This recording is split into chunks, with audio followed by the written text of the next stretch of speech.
Ano pa ang silbi nating mga kababaihan kung tayo mabilis mawalan ng lakas ng loob?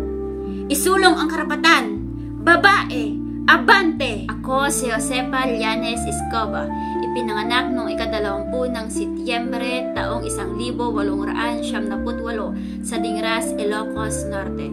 Aking asawa ay si Antonio Escoda, na isang reporter sa Philippine Press Bureau. Bata pa lamang ako ay pinamalas ko na ang aking talino.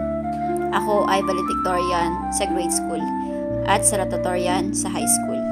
Taong 1919, nakuha ko ang aking teaching degree sa Philippine Normal School sa Maynila.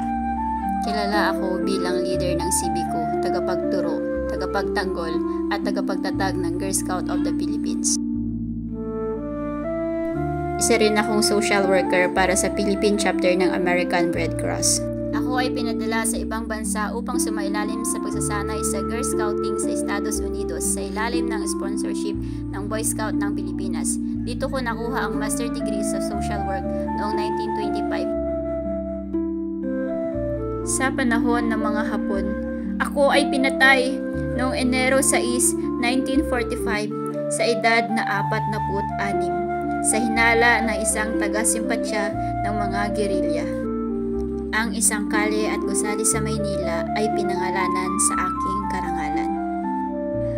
Ang isang monumento ay nakatuon sa aking memorya. Ano pa ang silbi nating mga kababaihan kung tayo mabilis mawalan ng lakas ng loob? Isulong ang karapatan, babae, abante!